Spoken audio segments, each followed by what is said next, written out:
ग्राम प्रधान, teachers और सभी महिलाएं, आंगनवाड़ी की कार्यकर्तियां, समाज के सभी नेतृत्व करने वाले सभी भाई और बहनें, और ये सिलसिला सभी स्कूलों में होना चाहिए, सभी कार्यक्रमों में होना चाहिए। कभी कभी ऐसे कार्यक्रम होते हैं कि बाहर से आयात करते हैं, संचालन करने के लिए 15-20 हजार रुपया दे देते हैं, तो हमारे बच्चे कब सीखेंगे? तो यही अवसर होता है। हम लोगों ने गुजरात में 2001 में जब सर्व शिक्षा अभियान की शुरुआत की और हर गांव में हम बच्चों को एडमिशन दिलवाने के लिए जाते थे, तब पूरा संचालन हमारे स्टूडेंट ही करते थे और इतना बढ़िया संचालन करते थे लाखों लोगों की उपस्थिति में कि स्वयं सीएम स्टेज से नीचे उतरकर जहां संचालन करते थे वहां पहुंचते थे और उसको बधाई देते थे। वही सीखने का तरीका जब छोटी उम्र से होता है तो धीरे धीरे करके वो सीख जाते हैं और स्वयं सीखेंगे तो सिलसिला उसकी पढ़ाई तक चालू रहेगा और एक आत्मनिर्भर बनने का अवसर भी वो होता है। आत्मनिर्भर बनने का वो अपने आप बड़ा होगा, अपने आप तैयारी करेगा और क्या बोलना है, क्या लिखना है, कौन सा कार्यक्रम है, ये स्वयं समझकर अपने तरीके से अपने शब्दों में वो एंकरिंग करेगा। मैंने स्पेशली कहा था कि मुझे पीएम श्री योजना देखनी है, जहां चलता है क्या क्या हो रहा है, क्योंकि जब हम एक कल्पना रखते हैं कि हमें ऐसा चाहिए तो सही में जिसने भी पीएम श्री योजना की शुरुआत की होगी उसके मन के विचार कैसे थे, उन्होंने क्या कल्पना की थी, ये कल्पना के हिसाब से स्कूल चलती है कि नहीं चलती है वो स्वयं देखने के लिए आपके यहाँ संपर्क में मैं पहुंची हूँ। पीएम श्री योजना अभी शुरू हुई, कितने साल हुए? 3 साल हुए। नरेंद्र मोदी की ये कल्पना है कि हमारे गांव के बच्चों के लिए,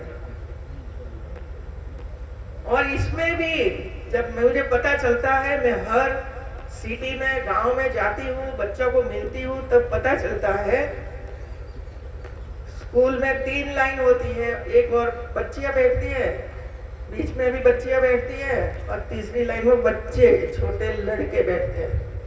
तो मैं ये पूछती हूँ कि क्या ये गांव में लड़कियों की संख्या ज्यादा है, लड़कों की संख्या कम है? तो बोलते हैं कि नहीं, ऐसा तो नहीं है। तो इसमें अनइवन बच्चे क्यों हैं? तो मुझे बताया गया कि जो लड़कियां गरीब घर की है, गरीब हो कोई भी हो, वो इधर पढ़ने के लिए आती है और लड़कों को प्राइवेट स्कूल में गाड़ियां रखकर भेजते हैं और इसी वजह से इधर लड़कों की संख्या कम है। सराहा जाता है 5 लाख बच्चों के बीच में से 100 लोग हैं जो टॉप पर आए हैं।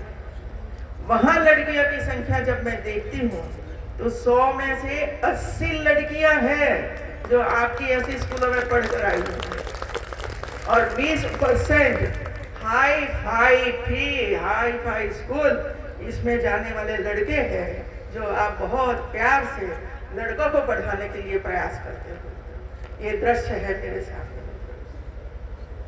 अब सोच लीजिए आपके लड़के क्या करते हैं वहां जाकर, क्यों लड़कियों के सामने एक गोल्ड मेडल नहीं लेके आते हैं? क्योंकि आपने उसको संघर्षमय जीवन नहीं दिया है। चलकर जाना 5 किलोमीटर, चलकर वापस आओ तो उसको पता चलेगा कि कैसे पढ़ाई होती है।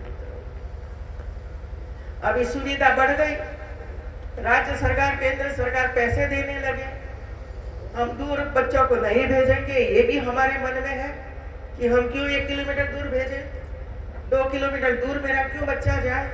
क्या भाई, आप किसान, मैं भी किसान, 10 किलोमीटर दूर हमारा खेत था तो वहां जाते थे, खेत में जाकर खेती करते थे, फिर वापस आते थे। ये संघर्षमय जीवन व्यक्ति को बदलता है। तो ये जो कठिनाई है, काम करने की जो इच्छा शक्ति है, ये वहां से आती है। ऐसी गाड़ियों में घूमने वाले लोग परिश्रम नहीं कर सकते हैं। और मैंने कई अधिकारियों को भी देखा है मित्रों, गुजरात में भी 20 साल तक देखा है, इधर भी देख रही हूँ, मध्य प्रदेश में भी अधिकारियों को देख रही हूँ और छत्तीसगढ़ में भी देख रही हूँ मित्रों। जो अधिकारी ऐसे वैसे घर में पले हैं ना, उनको मेहनत नहीं करनी है, गांव तक नहीं जाना है और ऑफिस में बैठकर सब कुछ सूचनाएं देकर काम करना है, वो भी है।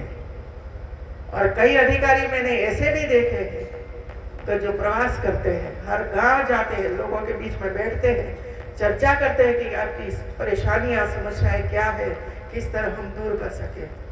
उसका इतिहास देखो तो वही होगा, वो 10 किलोमीटर दूर खेत में जाता होगा, पिताजी के साथ काम करता होगा, आदत है जाने की। जिसको आदत ही नहीं है जिंदगी में, वही ऐसा काम करते हैं कि जाते हैं।